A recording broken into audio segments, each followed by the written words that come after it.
Oh, matangkasat na kita sa... Yan yung flagpole. Ang flagpole.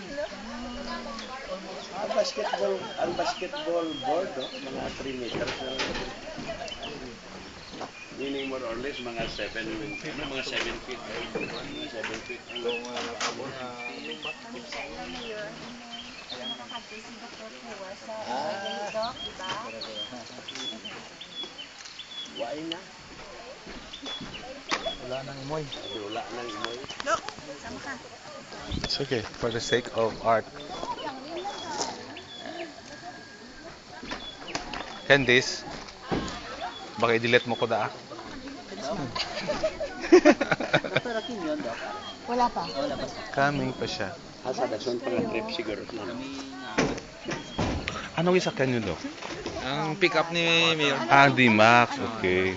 So ang van pagalin nyo, ara na? Wala pa. Pagalin na mo. Kami una to mo. Yun sang pwede na masakyan.